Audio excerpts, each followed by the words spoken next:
Ahora sí vamos a comenzar con la siguiente conferencia. Vamos a presentar a Agustín Arieu.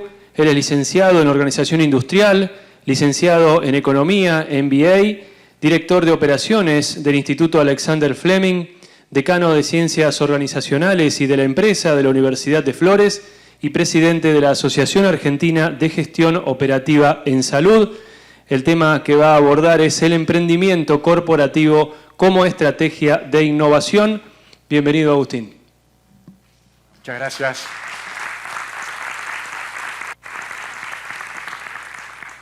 ¿Cómo están? ¿Cómo están pasando esta jornada, ¿no? de aprendizaje? Tienen un programa espectacular, realmente muchas gracias a la comisión organizadora, muchas gracias, Sameco, por la oportunidad de compartir algunas ideas que con el tiempo uno va elaborando y construyendo. La realidad es que no hay mayor posibilidad para una persona que, como yo, por ahí me interesa replantearme algunos conceptos. Varias de las cosas que les voy a contar son elaboraciones propias que he compartido con colegas o que hemos desarrollado en equipos de investigación y están abiertas, por supuesto, a la opinión, a la sugerencia, a la crítica. A lo largo de la conversación yo no tengo ningún inconveniente en que interrumpan, todo lo contrario, si alguien quiere levantar la mano, preguntar, decir algo, mucho mejor. Porque además competimos con el horario de posalmuerzo, ¿no? Y esa es la mayor dificultad cuando venimos. En mi caso debo compartir la infidencia que hicimos una escala técnica en una hamburguesería cercana, pero fue moderada la porción. ¿Sí? No completé mis papas, así que todo fue muy cuidadosamente calculado. Vamos a hablar del emprendimiento corporativo como estrategia de innovación. Y algunas personas cuando hablan de esto habrán escuchado alguna vez, entrepreneurship, ¿sí? O no, porque es una palabra que todavía en Argentina no se utiliza tanto, entonces preferimos hablar todavía de emprendimiento corporativo.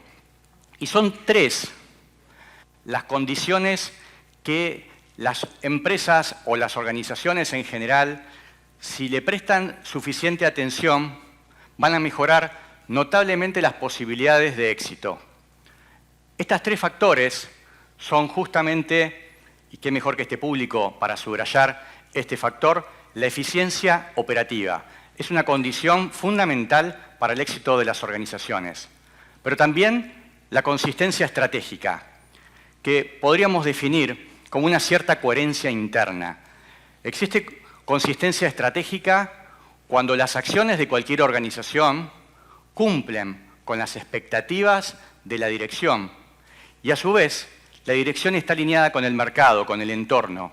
Es decir, que existe una coherencia entre lo que tiene que hacer para adaptar nuestra organización y lo que hace realmente la organización. Porque muchas veces ocurre que se hacen planes en las organizaciones y aparecen miles de emergentes que modifican estos planes y la realización a veces de estos planes no se parecen en nada a lo que uno quería hacer previamente. Pero mucho peor cuando existen planes que no se conocen, cuando alguien espera que se cumpla algo que no comunicó. Entonces la consistencia estratégica también tiene que ver con uno de estos elementos. Y en estas jornadas ustedes habrán estado hablando de la cultura, de la comunicación interna, y esto es un elemento fundamental para lograr esa consistencia. Y el tercer elemento, a mi parecer fundamental para el éxito de las organizaciones, es lo que denominamos una cultura emprendedora. Otro tema fundamental de este encuentro, la cultura de nuestras organizaciones. Y vamos a ver un poquito de qué se trata esta cultura emprendedora. Pero necesitamos tener en todas las organizaciones públicas, privadas, pequeñas, grandes empresas, corporaciones, sin importar las características, el rubro, necesitamos tener siempre una cultura emprendedora que vaya empujando esas fronteras de producción de nuestra organización de la mano de la innovación, porque la adaptación al cambio, el crecimiento o lo que me gusta hablar de la evolución que hacen las empresas tiene que ver justamente con lo que hacen las personas dentro de la empresa y con esa cultura que tiene la empresa y que la lleva a emprender. El mundo que vivimos hoy del trabajo es un mundo distinto. El de nuestros abuelos fue diferente. Y nuestros abuelos nos cuentan historias de su mundo laboral. Abundan también las experiencias de continuidad en una misma empresa, abunda la idea de la presencialidad como un factor esencial histórico, la pandemia lo desafió, ahora hay toda una discusión de la vuelta a la presencialidad, el sistema híbrido. Bien, ha cambiado notablemente el mundo laboral, la manera en que trabajan las personas, de ver a las personas hace muchos años como una simple máquina que ejercía fuerza para el trabajo, a pensar en las personas que forman parte de la organización como seres pensantes, como seres con emociones, como seres que son capaces de plantear el futuro de la organización, también es una evolución del mundo del trabajo. Y en los últimos años, ¿qué palabra o qué concepto apareció, levanten la mano así, 2 letritas nada más, que está revolucionando el mundo del trabajo? Ya les digo que es eso. Es eso. La IA, la inteligencia artificial, está modificando, transformando el mundo del trabajo. Y podríamos decir que son, alguien puede señalar más, si alguien quiere agregar algo lo puede hacer. A mí me gusta marcar 3 características o 3 macrotendencias que hay en este mundo del trabajo. La simultaneidad de lo analógico y digital, o organizaciones híbridas podríamos hablar, la existencia de organizaciones diversas en un sentido amplio de la palabra y mercados, y esto es más comúnmente discutido, en rápida transformación. ¿A qué nos referimos con que hay mundos virtuales y analógicos? Que el mundo está hiperconectado. Lo que quiero reflejar con estas imágenes que ven en pantalla es una situación que vemos a diario. Fíjense estos jóvenes en una reunión, cómo están prendidos al celular, ¿no? ¿Les llama la atención esa situación? No, se parecería a varios encuentros familiares hoy día, a reuniones, algunas veces lamentablemente en el trabajo, también a veces sucede esto. Y tenemos también una situación de una atención médica, en la imagen del medio, ¿no? Donde allí tenemos un médico con un paciente y hay una tercera persona que es probablemente un especialista de segunda consulta, que a través de la virtualidad está también participando de esa atención. A esto nos referimos con mundos híbridos. Bueno, ahí tenemos una imagen de IBM, también con la cuestión de cómo empezó también a trabajarse y Watson, fundamentalmente en un tiempo revolucionario con la aplicación de la inteligencia artificial. Pero además se superponen estos mundos y uno como que tiene como persona múltiples sombreros en espacios distintos. No siempre son del todo compatibles, pero es importante también darse cuenta que muchas de las herramientas que están viniendo en este nuevo mundo nos potencian como personas, como profesionales. Y no debemos tener miedo de esas tecnologías. Tenemos que ver la forma de que utilizamos esas tecnologías para expandir nuestras fortalezas. Y una característica también adicional es que el conocimiento está cada vez más disperso. Y es importante tener claro cómo ubicarlo y cómo acceder a ese conocimiento para que podamos compartir el conocimiento. Hoy se habla muchísimo de innovación abierta y tiene que ver con esto de abrirnos como un sistema abierto a las iniciativas de investigación, de innovación, de múltiples instituciones colaborando para resolver un problema, fundamentalmente un problema social.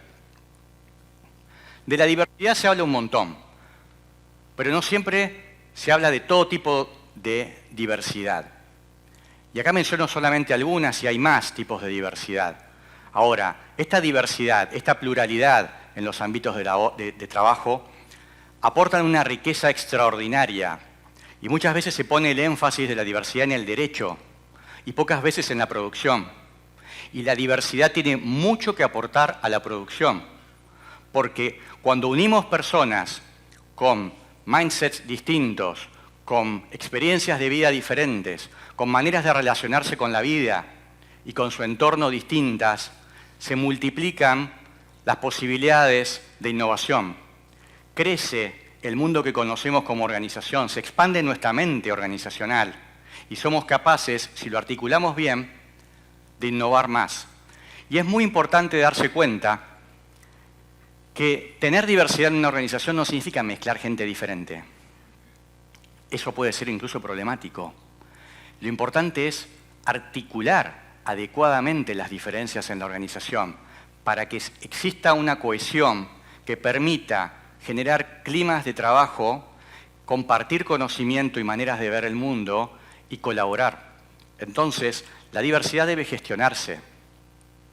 Mucho más frente a estos mercados en rápida transformación, que van tan rápido que de la noche a la mañana aparece un nuevo líder que hace unos días en el mercado nadie tenía en cuenta. Y puede pasarse de largo la oportunidad para incluso una gran corporación de dejar pasar algo que era importante, pero lo ignoró, porque estaba concentrado en el hoy. Estaba concentrado quizás en la eficiencia operativa. ¿Y qué pasó con los emprendimientos? ¿Qué pasó con la innovación? Por eso es tan importante la cultura emprendedora. La fidelidad de los clientes es cada vez menor. Y sabemos que el cambio puede producir verdaderas amenazas para las empresas que no son capaces de adaptarse. Pero para aquellas que son capaces de adaptarse, de innovar, de escuchar al mercado, son excelentes oportunidades para el crecimiento. Entonces, el mundo del trabajo ha cambiado y la manera en que se ven los colaboradores en las empresas también.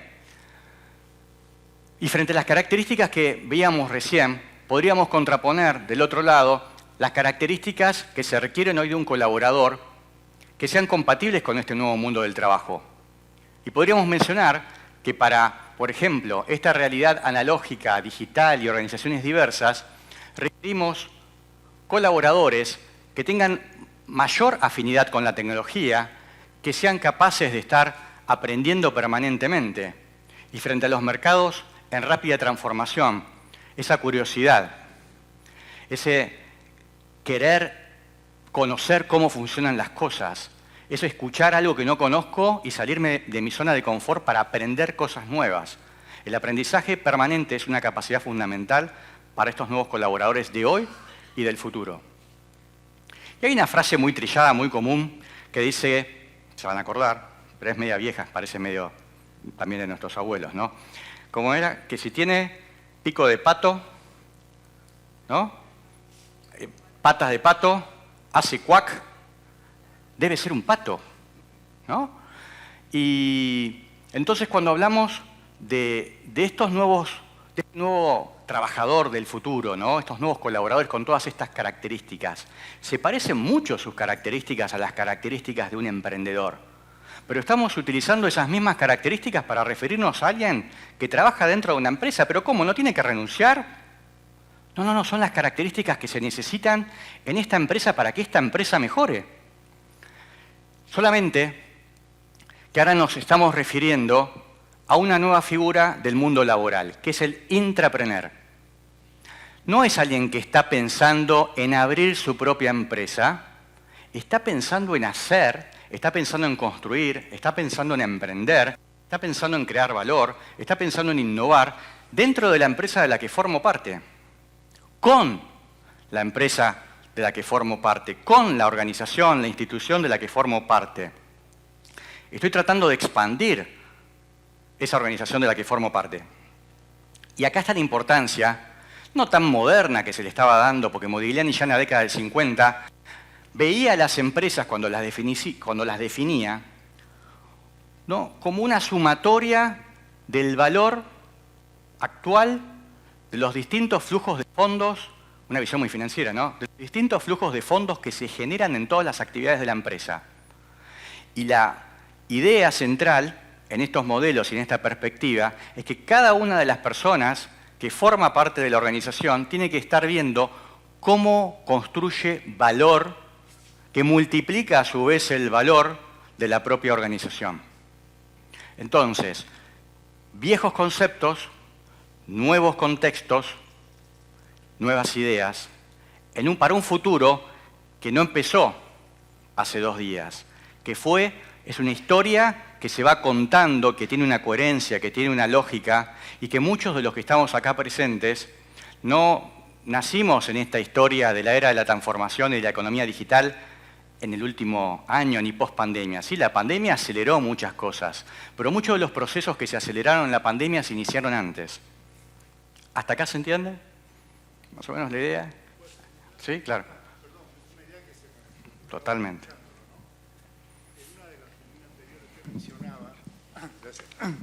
Gracias. No, en una de sus filminas mencionaba que el colaborador de hoy tendría que tener ciertas condiciones de habilidades tecnológicas, conocimientos tecnológicos. ¿No ponemos la vara muy alta? ¿No podríamos decir que como que estamos proponiendo una ruptura con lo que venimos siendo y transformarnos de la noche a la mañana en algo nuevo? ¿Cómo podríamos enfrentar esa transición? Y sobre todo en un país como el nuestro, ¿no?, que tenemos problemas educativos. Bueno, muy buena pregunta. ¿Cómo es tu nombre? Muchísimas gracias. La verdad es que lo que se está buscando y lo que se quiere promover es que el colaborador tenga la iniciativa y la orientación a ese aprendizaje tecnológico. Aparecen herramientas, ChatGPT, aparecen otras, incorporadas a veces en el software. Bueno, en medicina hay un montón de ejemplos. Los médicos hace años trabajan con la inteligencia artificial para mejorar sus diagnósticos. Y si un médico radiólogo que está mirando una resonancia y que quiere interpretar algo con la ayuda de la inteligencia artificial que le provee el propio equipo, es importante que no tenga resistencia a utilizarlo, que no lo vea como una competencia, que no sienta en la tecnología una rivalidad. A eso nos referimos con que tienen que ser tecnológicos. No se trata de cuánto conocimiento tenga, porque ya el conocimiento no es enciclopédico como era antes. Es cuánta permeabilidad tenga para conectarse con ese contenido técnico y cómo lo incorpora a su trabajo diario para ser más productivo, pero con independencia de la productividad, para hacer las cosas mejor, para que el cliente esté más conforme y, si es el caso de un paciente, para que los diagnósticos sean más precisos. Entonces, esta es la característica. No tiene que saber de todas las tecnologías, pero cuando se conecta con una innovación tecnológica, tiene que poder incorporarla. No sé si se aclaró la pregunta. Y el sistema educativo ya es bastante más compleja la respuesta, la dejamos para después. ¿Pero a qué nos referimos con emprender? Estas son algunas definiciones en las que estuvimos trabajando, porque a veces hablamos de algunas palabras y las utilizamos coloquialmente, pero no analizamos en profundidad qué estamos diciendo cuando decimos esas cosas. Y emprendedor puede ser no necesariamente Bill Gates, un emprendedor, ya ahora un gran empresario, pero cuando estaba en el garage, ¿no?, cuando estaba iniciando la empresa, decían el gran emprendedor, o la gente de Mercado Libre, ¿no? Ese es un arquetipo, ¿no? Es como casi un estereotipo del hombre emprendedor. Pero emprendedor en realidad es la persona que es capaz de organizar la producción de valor. Esa es la definición. Entonces, cuando me refiero a poner en marcha una nueva organización, no quiere decir una nueva empresa, una nueva institución. Es organizar, ¿qué cosas? Recursos, procesos.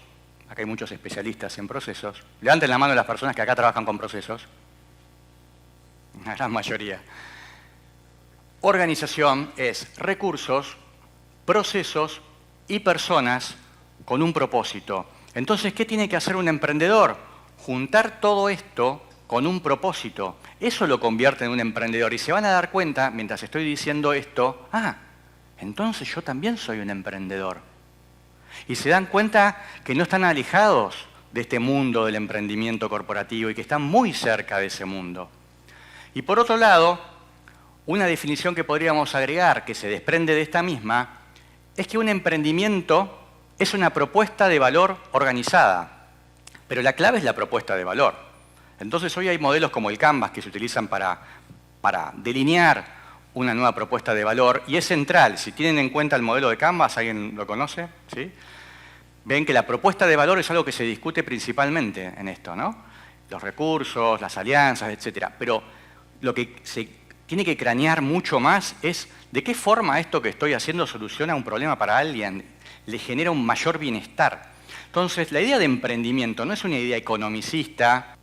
Yo soy economista, no tengo ningún problema con las teorías economicistas o con las visiones economicistas, pero traducido a la vida común de cada una de las personas de este planeta, Crear valor es producir bienestar. Entonces, ¿alguien en esta sala puede estar en contra de producir bienestar para nuestra sociedad? No.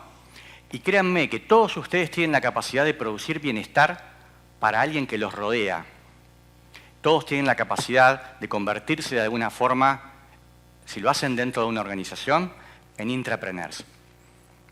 En el 2017 propusimos este modelo, el modelo conocimiento, acción, motivación, para explicar qué sucede en la cabeza de un emprendedor, de una persona emprendedora.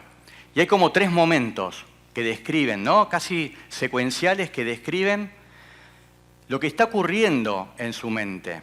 Y lo primero que ocurre, probablemente en la juventud de esa persona, mayormente, es que se autopercibe con una cierta característica de deseo de autonomía, lo que se denomina también el locus de control, la sensación de que yo manejo el rumbo de mi vida. Es casi adolescente esa postura, pero que después en la madurez todavía conservamos con esta idea de que yo quiero hacer las cosas y quiero ser el que maneje mi futuro.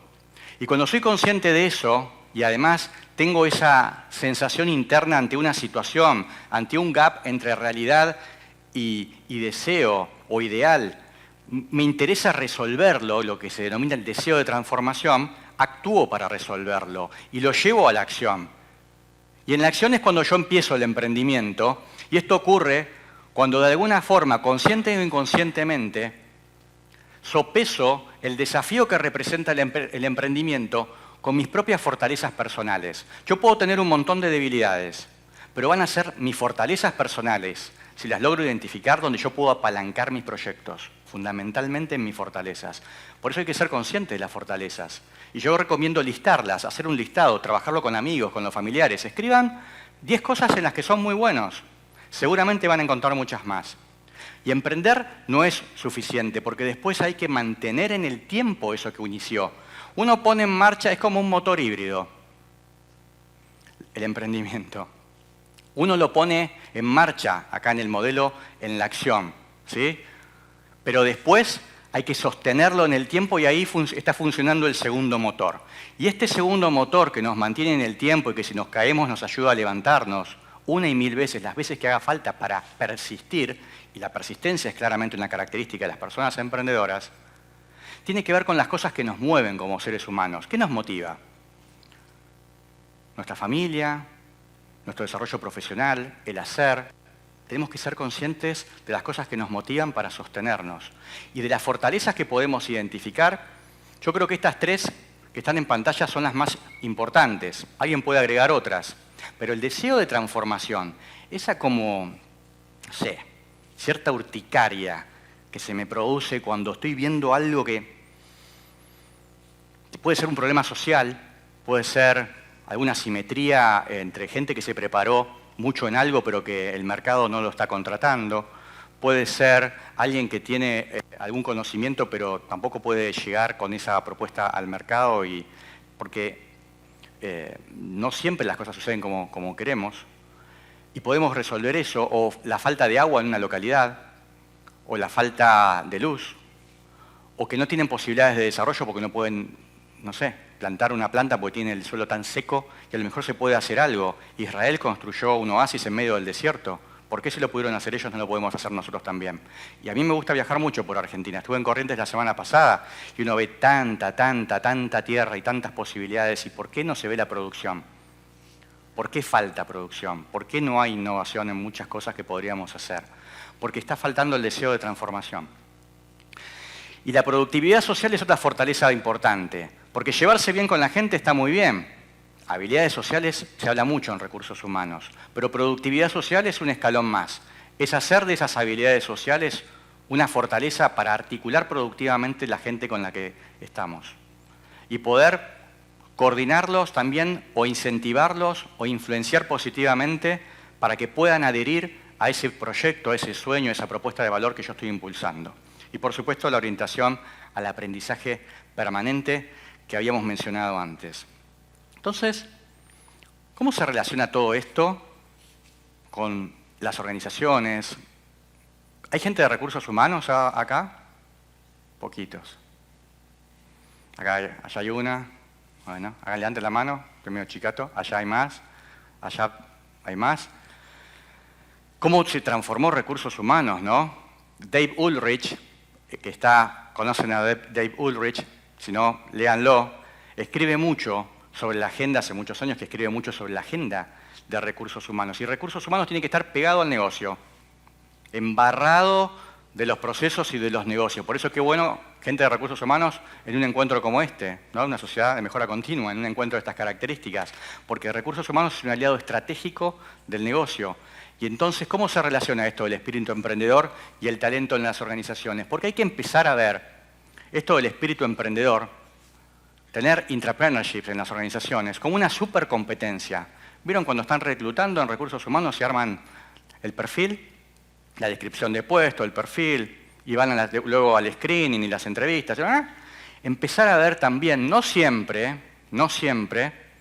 porque a veces la posición de verdad no requiere tanto desarrollo de esta competencia, pero hay que empezar a verlo como una supercompetencia, porque engloba un montón de cosas. Y porque moviliza a la organización. Porque un intrapreneur tiene la capacidad de, entre todos los futuros posibles, elegir los futuros deseables de la organización. Puede ayudar a construir el plan estratégico de la empresa, además. Y no solamente puede ayudar a construir ese plan, esa visión, sino que también tiene la capacidad para implementar. Y alguno que escuchó el título de la conferencia habrá dicho, pero nos van a hablar, yo vengo por la empresa acá. Yo tengo ahora que salir de acá y renunciar. ¿Me están queriendo decir algo? ¿Será una indirecta cuando me dijeron, che, anotate en el curso? ¿Por qué no te anotás? ¿No? Así ves lo de los emprendimientos. Y ya se estaban imaginando como microemprendedores en la feria de algún lugar, con algunas mermeladas. No. Nosotros no tenemos nada que ver con esa iniciativa en esta sala. Emprender es algo que uno puede hacer dentro de la organización de la que forma parte. Estos son algunos ejemplos en el Instituto Alexander Fleming, donde yo trabajo, que es un instituto especializado que cumplió 30 años en el tratamiento, en el diagnóstico del cáncer, donde se realizan investigaciones, donde realmente muchísimos pacientes de Argentina y de distintas partes de Latinoamérica vienen a atenderse de una enfermedad o de un conjunto de enfermedades, porque el cáncer no es una enfermedad, es un nombre genérico que se utiliza para representar un conjunto de enfermedades, ha generado un montón de emprendimientos y estos son solamente algunos recientes, como por ejemplo un centro de oncología en alianza con Swiss Medical, una nueva sede de internación en Saavedra, nuevas sedes de atención ambulatoria en Ramos Mejía, y podríamos participar los que tenemos iniciativas emprendedoras, y de hecho lo hicimos, acá tenemos al jefe de ingeniería, así Sebastián, el jefe de ingeniería que participó en varios de estos emprendimientos. Sebastián es un intrapreneur. Participó, por ejemplo, en el startup de un nuevo centro de diagnóstico con el tercer tomógrafo que estamos incorporando, con el segundo mamógrafo que estamos incorporando, pero anteriormente en aceleradores lineales, etc. Proyectos de consejeros asistenciales que trabajan con pacientes muy frágiles, que están atravesando estas enfermedades y que los acompañan especialmente. Bueno, todas estas cosas son emprendimientos y no ocurren afuera, ocurren dentro de la organización. Varios colegas en salud creamos en mayo de este año la Asociación Argentina de Gestión Operativa en Salud. Todos los que tengan que ver con salud están invitados a conocer, a acercarse, para trabajar en esto, en operaciones. Yo soy COO, ¿no? Asociación Argentina de Gestión Operativa en Salud. Este es nuestro loguito, ¿sí? ¿Y para qué hicimos esto? Para intercambiar experiencias, compartir buenas prácticas y después trasladar todo esto que hablamos, estamos en los chats, compartimos, trasladarlo a nuestro lugar de trabajo, mejorar la producción, la eficiencia de nuestro ámbito en salud. Esto también es ser intrapreneurs, crear estos ámbitos, y es en beneficio de las organizaciones de las que formamos parte. En la universidad también hemos hecho varios emprendimientos con cátedras, nuevas carreras, etc. Básicamente, en todos los ámbitos que podemos estar, podemos generar emprendimientos.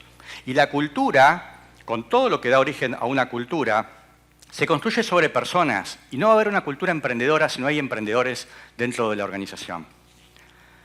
Es muy importante que adaptemos la cultura a las personas intrapreneurs, porque pueden generar, los podemos atraer y los podemos rechazar a los intrapreneurs. ¿Por qué? Movilizan, incomodan a la organización. Y ni hablar cuando incomodan a la cúpula.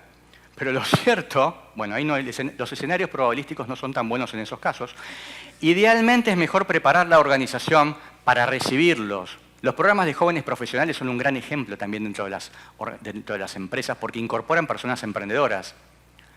El desafío, el gran desafío para todos los que están acá, que seguramente tienen o van a tener oportunidad de liderar en sus organizaciones, es claramente atraer, desarrollar y retener talento intrapreneur. Y no le tengamos miedo a la tecnología. Los mercados pueden cambiar rápidamente, pero sepamos que el futuro no va a ser construido por estas tecnologías que están apareciendo ahora.